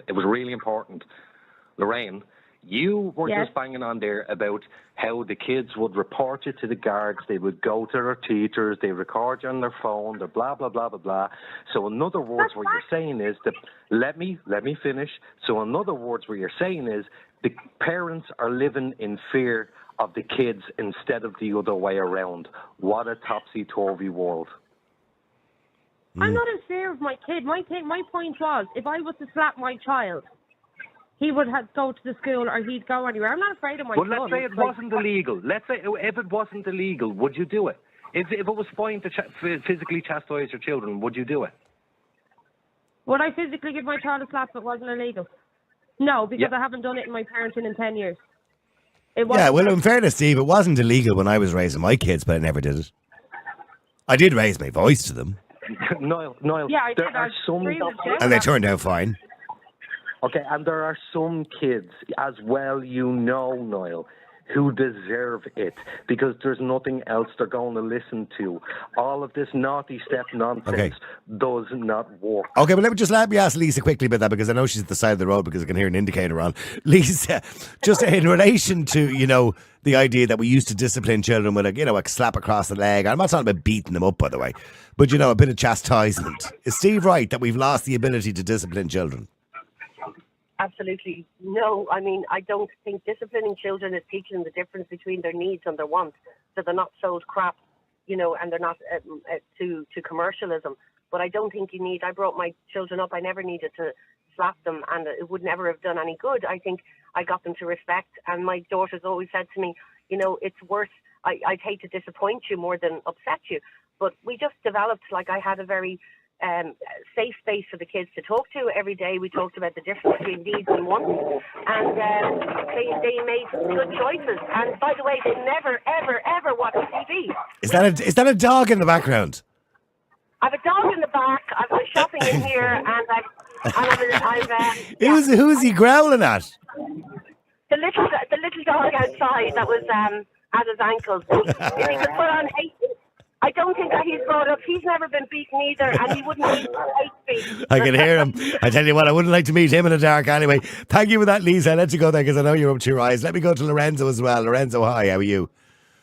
Hi, Niall, how are you? Good. You've been listening to Lorraine there, you know, and her children have a list of demands for Christmas. They're not getting it, by the way, but they have a list of demands. Do you think children nowadays are spoiled and self-entitled? I think they are in the way that the society or the expectation or the social media is what they're telling to. So that the thing that that they were talking about, the new phone or new things, is because otherwise you're seen as a outcast. Okay, so it's kind of fear of missing out. At the same level. So if you don't have the late model iPhone or Samsung or whatever, you're not into what society expects you to be, and then other teenagers or other people from that same age are kind of pointing out, and you're left out of social things, and then you're not seen as same as the others. And so for a teenager, obviously that is the key. That is all the world is what the new influencer is saying, is what the new Instagrammer is saying, is what the new YouTuber is saying, is not what is behind it. So they see what is basically shining out, but not what does it mean to get to that point. And why didn't we do that when we were kids? We didn't have like without. Well, apart from anything else. You know, you were. Yeah, but my mother bought clothes in Dunnes stores, and so there were some kids who got more expensive clothes than me, but it didn't matter. Do you understand? Nobody really cared. Yeah, but I think it was even because it was a different generation. That I mean, even my mother, she grew up in a different time. Definitely, there were different even fears. I mean, at the end of the day, like even my mother is the generation of the Cold War. Okay. Obviously. Yeah. So the fear was a big difference from what is fear nowadays, and even the knowledge was totally different. But Lorenzo, when you were 16 years of age, did you, living in Italy, I assume, at 16 years of age, did you know who the Prime Minister of Italy was at the time? No. No. Did you know who the Minister for Agriculture or the Minister for Defence or the Minister for Sport? No, you didn't. And neither did I. No, I didn't. But look at young people nowadays. Young people nowadays feel they need to know all these. I hear young people at 15 giving out about Stephen Donnelly or giving out about, I don't know, Simon Harris or Leo Varadkar's their best mate and all this, and because of social media. Yes, the problem is that the access to information is a great thing because you can access information. Is it really a great thing? To be honest with you, is it really a great thing? Yes, I don't know whether it is or not. I think it is, but the problem is that it doesn't mean that is accurate the information that you're getting, or that the fact that you are getting an information without working for it is different. I mean, again, when I was young, if I wanted to get an information, I had to go to the library. Yeah. I had to go in, look for the book I wanted, read the book, write it down the notes, and so on. Now it's just click, okay, I have it, finish. There is no engagement. There is no brain engagement. There are no questions. It's just because it's written there, because I can see on the post written by someone else has to be true. Yeah. Doesn't mean that it's not that. If you have to do, and as well probably when you were a kid or your kids, because probably in Ireland was the same. If you get a kid and say make a research about Ireland, before was like again looking for books. Yeah, down to the library, down to the local library. Yeah. Now it's like okay, instant Ireland, Wikipedia, start print. off you go. Yeah, yeah, and I get that. And Lorraine, by the way, Lorraine, are your kids into technology? Are your kids on TikTok, Snapchat, all the usuals? No. My 13-year-old stepdaughter is, but my 10-year-old is not allowed near any of that stuff. He's not allowed near Facebook, TikTok, Snapchat, none of that. He's not allowed near it. Yeah. I think, even at the age of 13, my stepdaughter, I think she's too young to process half of that stuff. Yeah. To me, I think it should be 16, 17, and then you're allowed on it. I think they're way too young. The information that's being said, half it's false, half it's real. When you know what's real, what's false, and it's just, I don't know. My 10-year-old isn't. He's not allowed near it. He has got a PlayStation 5, all right, but we've restricted the access to it. He's not allowed to have games that are over 12. He's not allowed to have certain stuff like he's. Well, look, you're being a good parent because most people are not being good parents. Because I know most people, would particularly say young boys or girls, you know, if the kid wants Call of Duty for Christmas, it doesn't matter what age they are. You know what I mean? No, or they want Grand Theft Auto or whatever like it is. College or Grand Theft Auto, that game drives me bananas. That has been a bone of contention in my house. That game. Call it. Oh, my friends are on it, and I was like, I don't care. I'm not their parent. I'm your parent. But you're 100% right. Why would you want your 12-year-old? Sorry. Why would you want your 12-year-old to, you know, have a game that involves prostitution and, you know, and strippers and rape and strippers and drugs and cursing and all? And then you get asked the questions, Mommy, what's going on in this? What's that? No, it's 18 for a reason. You're 10. Sorry, pal. When you're 18, do what you want. Yeah. Okay, but stay there for a second because hang on. I want to go to Gladys as well. Gladys, hi. How are you? Not too bad. How are you? Good, Gladys. You've been listening to people today. I mean, the question simply was, are kids nowadays spoiled and self-entitled? I'm slightly conflicted because I see kids from both sides, really good kids, you know, that get a really hard time, and life can be very difficult for them out there.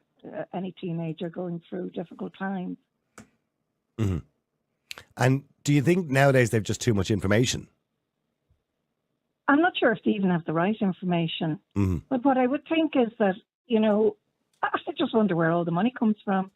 You know, do they? I know it's different times and different attitudes and you name it. Mm-hmm. But my children growing up had to work during their summer breaks in school, or you name it, when they were teenagers. They all had jobs. If they wanted something particular, they worked for it. I might help them out and add a bit onto it, you know. And also, I know this might sound a bit controversial, but with the trouble with teenagers now, or the direction that they're going and spoiled and, you know, you name it, I feel that they're just left in the abyss, floating around, and nobody without direction. I don't know if people agree with me or not, but, you know, without real parental, I mean, we're the parents. You know, what you say goes. Do you know what I mean? And not to destroy their lives, but, you know, not a strict father, but strong father figures. A lot of these young fellas don't have. So they don't have good role models, essentially, is what you're saying. And I don't, by the way, I don't disagree with you. Loads of people have said that today, that we're not parents anymore. The parents nowadays, as somebody mentioned earlier on, are the iPhones and the iPads. They're the parents. Yeah. Which is wrong. Well, I mean, I just know, look, and it's difficult, and it was difficult when my kids were teenagers, but no meant no. Yeah. And parents are now, my mind anyway, afraid to say no, afraid, you know, they want to be their Well, parents. Lorraine is not. I mean, I've been listening to Lorraine now. She seems reasonably sensible, unless she's telling me a load of lies. She seems reasonably sensible. Her kids want certain things for Christmas, and she's told me she's not afraid to disappoint them. You can't have that. It's just too expensive. You know, they think they're going to get them, but they're not going to be there under the tree on Christmas morning. No. Yeah. It's like €675. No. Yeah. Yeah, Sorry, absolutely. And I would totally agree with that. But most parents are not like you, Lorraine. Most parents would be terrified to disappoint their child. That's what the problem is. My 7-year-old daughter, all she wants for Christmas is a couple of dolls and an easel, because she loves drawing. But that's all that's on her list. Oh, and an LOL thing she saw on the Late Late Show on Friday. Yeah. But other than that, her toys, I think, are coming to about €230. Reasonable amount. That's all she wants. And that's what I said. And that's what I'm trying to explain to my son. You're €625, pal. Don't have it. But that's bad enough. But your daughter then looking for the iPhone and the makeup and the clothes, and you're looking at £1,300 there, £1,500 maybe. No, she was told she could pick 2 or 3 things off her list, and that'll do her. But No, I don't see this whole. Yes, I understand Christmas is one day of the year and you get to spoil your kids. So nobody come at me. If you spend €1,000 on your kids, fair play to you. That's up to you. I won't be. Mm-hmm. But it seems to me that kids are spoiled all year round. It isn't. It isn't the special day that it was. You know, sort of thing. You go to Smith's any day of the week and it's packed. So it can't be Christmas every day. You know, yeah, because I remember as a kid, you look So- forward to getting a new toy on your birthday and Christmas, right? Yeah. They were the 2 days. Nowadays, Yeah. kids are asking for It's stuff every all day. the time. Oh yeah, games I'm for the getting it. PlayStation that you can. Yeah. Yeah. And I know I am guilty of it sometimes, and I am guilty of it myself. If my son has given me a good week in school or he's been brilliant, I will go out, and if he asks me for a game for the PlayStation, I will hold my hands up. I have done it. I have got my game. I've gotten. My daughter wanted new football boots. I have gone out and I have got them, but they don't get everything they ask for. It's stupid request or stupid demand. Stars on a board. Yeah, I remember that. Yeah. By the way, some of the Facebook messages coming in as well. Somebody says, I don't know, DWO Higney. I don't know his name.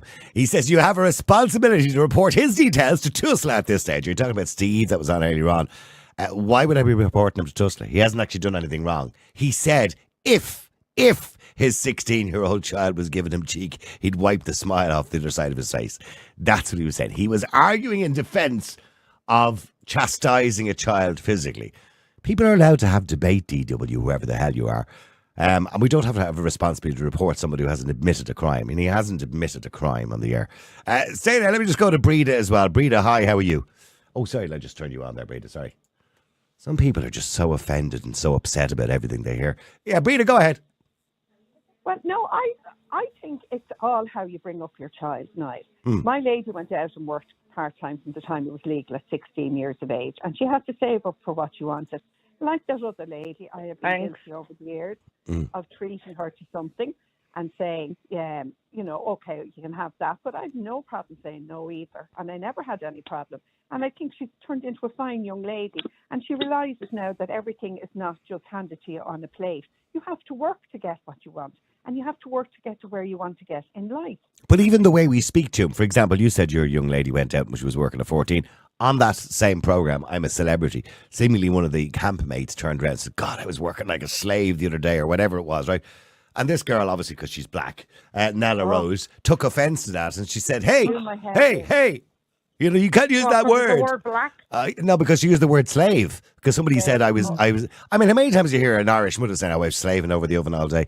That doesn't mean she's offending every black person in the world just because you're saying it. But it's this whole idea of being, sorry, Breda, getting back to Breda, being self-entitled. This idea that you can't offend me, you can't say words that might hurt me or something like that. I don't know. Yeah, we've gone ridiculous with PC and everything else. Like, I mean, that man saying I'd wipe the smile off his face, that's an old expression that's been around since I was a kid. You know, don't come running to me if you break your leg. They're just... Oh, yeah, if you broke your leg. Yeah, they're just expressions. You know, I mean, I said it to my lady. I said it to her. I said, I'd wipe that smile off your face. But do you remember your mother would hit you and you'd start crying and she said, shut up or I give you a reason to cry? Yeah, that was a brilliant cry about. Yeah, I give you something to cry about. That's right. Yeah, exactly. Look, I firmly believe you have to teach children, they have to appreciate what they get in life. And like, but are we teaching them that? I don't believe we are teaching them that. I don't think Lorraine is right. They've no value on money anymore. And that's not just directly their fault because we all use cards nowadays, so they physically don't see it leaving their pockets. But you watch a child when they have money, right? Let's say at Christmas, grannies or aunties give them a few quid or confirmations or communions or whatever it happens to be, right? Well, maybe they're a bit young. But the 14 or 15-year-olds, when they have money. So their money is their money, but your money is also their money. Do you understand what I'm saying? In other words, if they get money, they're not going to spend it on you. They'll spend it on themselves. So the best one is like when they get their confirmation money or something and go out to spend that and they're looking at you going, but you're not paying for it. And you're going, no, sorry, did you not make a confirmation a week ago and you have money? Yeah, they don't want to spend their own money. They don't want to spend their own money. I forgot my money. Yeah. Well, then if you forgot it, you don't get anything. We'll come back another day. Exactly. I remember when, Christmas time came and you went up to your granny's house and, they were all slipping the money into your hand and your dad be saying, don't take any money off your granny's. And you pretended to go, no, it's okay. Honestly, really wanting it, of course. But, yeah, but when you get home, like if you had, say, £15, right, which would be a big deal, right? I've got to remember I'm 60. Your dad would say to you, give some of that to your mother. Yeah, give half of that to your mum or give me some of it. Yeah, and you'd have to give half it to your mother. You know what I mean? I started working part-time when I was 13 with my daddy. I drove him mad and he went, come down so and you can do a few bits and whatever, putting stuff on shelves and whatever. And whatever he gave me, 90% of that was handed up to my mother. And when my lady started working, I said, you have to now contribute towards the household. And in fairness, it didn't go down very well in the beginning. So I had to sit down and explain to her that this is how life is. And, I have no problem handing it back to you if you're stuck or something, but you have got to contribute towards the household. Mm-hmm. Now she doesn't think twice about it. And she's very good. She'd buy stuff if we need things for the house and things. But, I had to sit down and say, no, sorry, your free ride is over now. Yeah. You're now earning a few bob. So anything you need, again, like that other lady, if I had to put something to it, I would have done it. And I still do it up to today. And she's 23 now. But, you have to. It's the parents that have to set the rules and have to not be afraid to say no. It's so important because they're going to go out into life thinking, I can have what I want when I want, and they don't think they have to work to achieve this. And this is a huge problem. Okay, well, stay there. Let me just go to Sarah Jane. And I think that you can take Gladys if you want there. Let me just go to Sarah Jane. And I think that's about it for today. But go on, Sarah Jane. Hi. Hi, Niall. How's things? Why are you always on at the end? Did they just squeeze you in, or is it just that you wait till the last minute to hear everybody else's opinion first? Not at all. I don't know. I just think it's just pick and choose. Just have me in a lottery syndicate there. It's not for winning money in anyway. Sarah, young people, are they entitled? Because you certainly weren't entitled when you were young, were you? Oh, sure, Jesus, no. We were told we were getting a present at Christmas, and then you got a present. And you didn't know what you got in it, whether it was new or second hand. You were grateful of it. Yeah. But anyway, I used to always play with my brother's toys. Didn't make any odds. But there was a kind of rule, wasn't there, at Christmas, that you got one thing that you wanted, which wasn't usually too expensive. You got an annual, a selection box, and a small surprise. That was the way it always was. And then, you may go over to your grandparents, and you probably would get a card with a few bob in it and stuff like that. And then, as one of the ladies says, I started laughing, if you're going into a shop and sort of looking at my mother saying, well, are you going to pay for it? And she'd say, well, your granny's just have to give you, you need to share that money, or you need to, just say if the boys or any of my brothers weren't with me at the time, sister wasn't born, but it'd be like, you have to share that and stuff like that. And I'd be like, yeah, right, I've no money, or else I spent it on something else.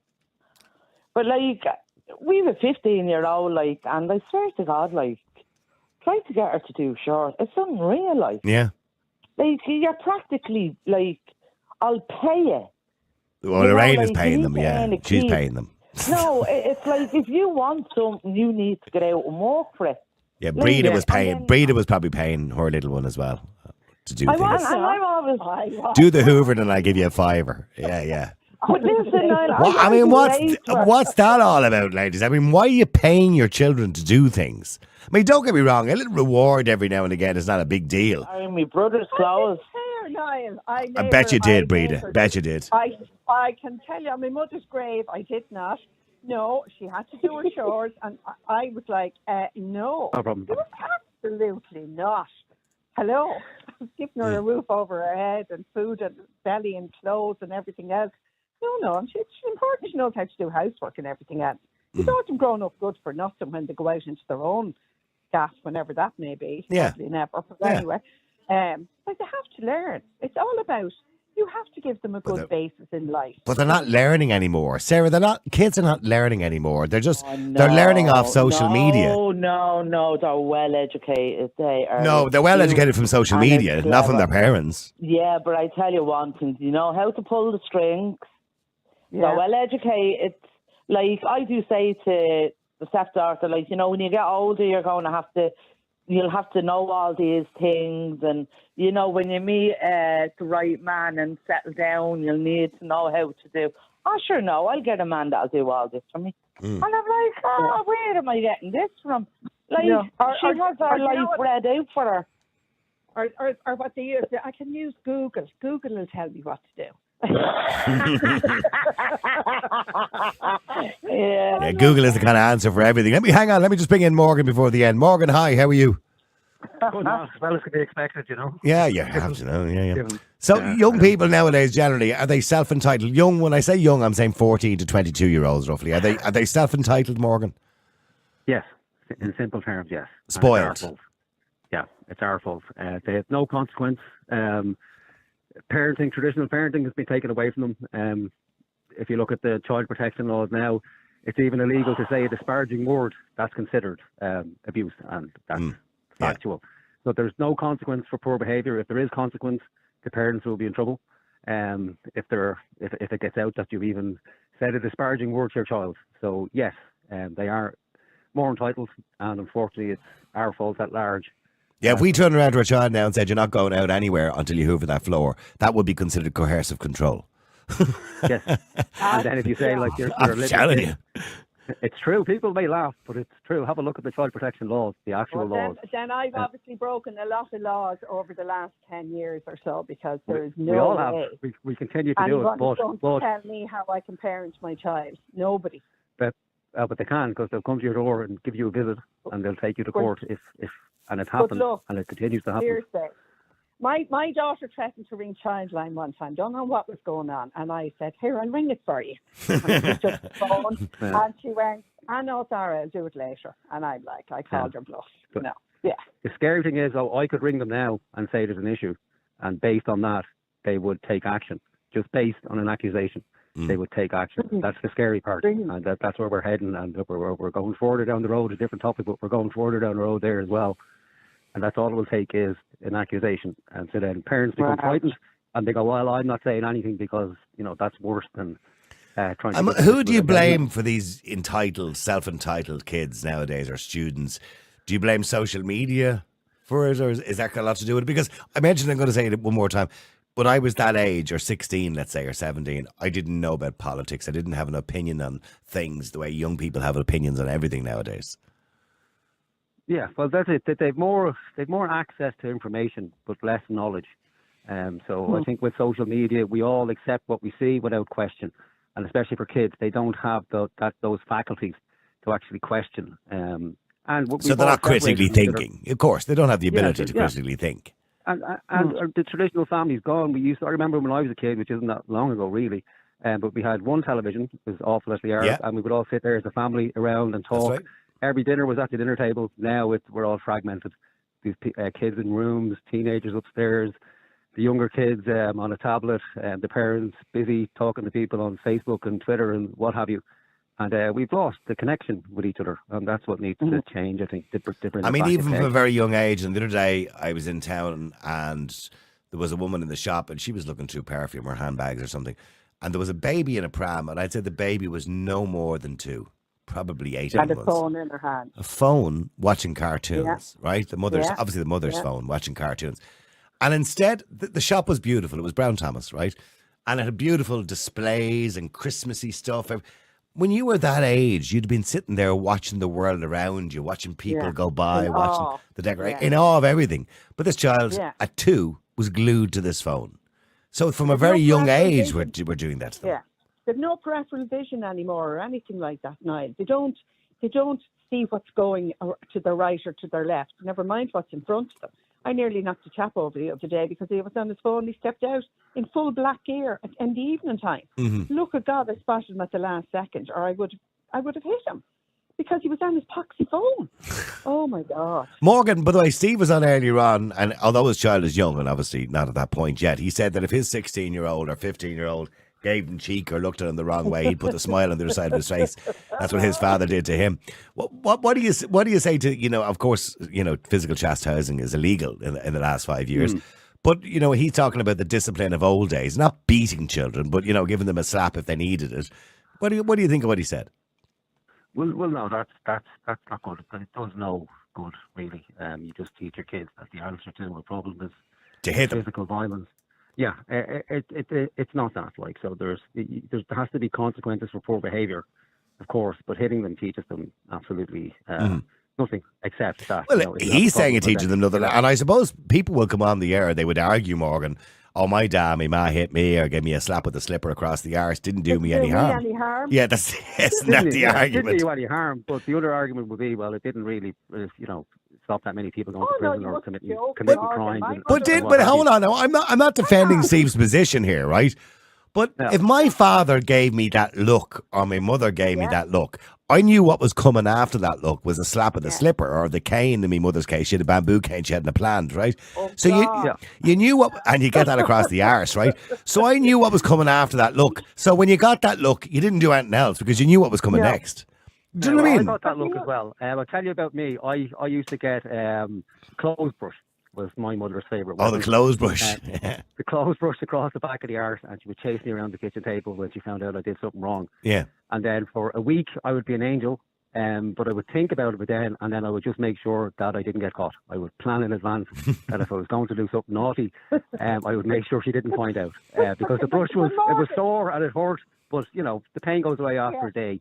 But what worked more was... I understand the point you're making. Sorry, Breda, what are you going to say very quickly? Go on. No, I was going to say, well, it gave him good organisational skills because he has to plan. Plan is bad behaviour, yeah. Like my mother had the wooden spoon, and if she produced that wooden spoon, there were 6 of us. Oh, yeah, I remember the wooden spoon, yeah. Literally, yeah. And all she had to say if something did right is wait till your father comes home, and the minute you hear your dad coming in the door, you get that pit in your stomach and you be gone. You'd be hiding for the rest of the day. I think those laws had to be brought in because unfortunately the laws had to deal with the extremes. There were some parents who didn't just go as far as slapping them on the bottom or whatever. There were parents who actually abused their children. Morgan and Breda, thank you very much indeed. And thank you to everybody who got involved in today's show. Some of the messages coming in. Margaret Keogh said it's the parents' fault. Brenda Walsh says the hate speech laws will sort them out. Molly Coffey says maybe some, but I work with a lot of 6th year school students, 1st year of college crew at weekends, and they are fabulous, polite and hard working. Well, they must be an exception to the rule, I think, from what everybody's saying today. Anyway, no, it's the ones in their 30s are the ones that grew up in the Celtic Tiger years. The younger ones are actually great for the most part, says somebody else. Dave says, here we go. Kids are spoiled and can't work to warm themselves, blah, blah, blah, blah. Who are the ones who spoil these kids if they are? It is also not fair to judge one generation by the rules of life experiences of the one that came before. Yes, there are teens who are lazy and spoiled, but there are also adults who are just as bad. I never understood this whole shitting on the younger generation argument. And there's loads. That was a long message you sent in, Dave, for God's sake. Dave says he has 3 kids and all are so selfish, aged 13, 10 and 5. €500 on each to cover their presents. They get way too much, Niall. Yeah. Somebody else says, I can't believe that she's not going to get the VR headset for her child when it sounds like she can actually afford it. So she's going to disappoint her child for Christmas. I could never do that. Well, no, you have to understand what she was trying to say. Because if you keep providing what they want, they will keep asking. And as somebody rightly, was Gladys said earlier on, there was a time when, you look forward to Christmas and birthdays because that's when you got something. You got something nice and maybe a little bit more expensive than, something I get on random. Well, we didn't get random stuff in my day because obviously our parents didn't have the money. But nowadays, parents have a bit more money. But nowadays, kids get something really good for Christmas, but they're getting stuff all year round anyway. So if they want a PlayStation game during the year, which is about 80 or 90 quid, they get it. If they want something else during the year, they just come to you, will you get me that? Will you get me that? Will you get me that? Will you get me that? And then come Christmas, what they're looking for, there seems to be no limit. There's no upper level. And they say it with impunity. Like, it's just like they don't even understand. Well, they do. They must understand the value of money. They must. But they just say it anyway. You know what I mean? Get me the VR headset, 600 quid. Get me an iPhone. You know what I mean? Get me this. Yeah, with no understanding of how, say, somebody who might have to earn a week's wages to get that. Or a month's wages in some cases to get that iPhone. I mean, that's a parent working hard for one whole month to get that present for under the tree that they might play with for 3 days, and then it's on to the next thing. You know what I mean? It's just like everything is just a commodity nowadays for children. And I do agree that children are spoiled to some degree nowadays. Not all of them, by the way, can I say. There's some really good kids out there. There are some kids who won't have an untidy room. There are some kids who will do what they're told. There are some kids who won't throw strops every now and again. There are some kids who won't sit in the car, for example, and not talk to you or whatever it is, or put their earbuds on and when you're talking to them and completely ignore you. There are kids who don't do that, but a lot of them do. And they're a product of society. And I suppose we can only blame society on ourselves because we've allowed that to happen as parents, haven't we? Anyway, don't forget, by the way, continues to support the show. I know you get tired of me saying this every single day, but it's really, really important because all of this costs money. We don't make enough money to pay the bills, but we would like to. We'd like to be able to pay the bills so we can provide this platform every day. Today was a lighter topic. It was a social issue. But many of the days, as you know, we get involved in news stories as well, and we give you an opportunity to come on and have your view. You won't get that on most radio stations, or on any radio stations, in fact. You won't get that. You won't get the freedom to talk the way you do on this podcast. So please do support us so we can continue to do it every single day and provide you with that opportunity and that platform. It's uncensored. As I said, today was a social issue, so it's not really that important as such. It's just an opinion.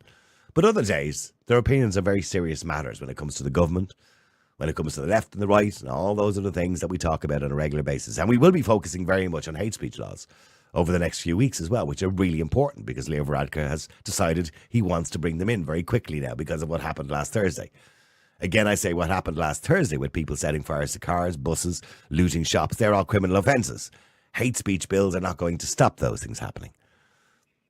I don't know why we're using the two, but it's a good way for the government to deflect away from what's actually happening because they're good at that. But we'll talk more about that over the next 4 or 5 weeks. And I want your input into that. And this is your opportunity to come on the air. But please help us to continue to provide that opportunity. It's all well and good saying every day, oh, I listen, I love the show and all, I love the podcast. But if you can't afford to support us, I understand there's a cost of living crisis. Thank you. And we will provide it for free. The one thing I'll ask you is you share it with your friends. But if you can spare the extra few quid, the price of a pint of beer, that's all I'm asking you for. The price of a pint of beer. It's actually less. A pint of beer is about 7 or 8 quid now in some place in Dublin. We would ask you to subscribe to our website. If you go to niallboylan.com, you can go for a paid subscription of $5.99 a month. For that, by the way, you get to enjoy lots of interviews and videos, some of the stuff that we haven't put out that's exclusively available on the website. You can listen to the audio on the website for free. You can listen to the audio on Spotify, iTunes, everywhere else. But there are interviews. There was one we did last Thursday, for example, with Dr. O'Neill, and we talked to him about immigration. We haven't put that out, but it's on the website, and the video is there of the interview. If you want to go and see it, you have to subscribe. So please do it and support the show.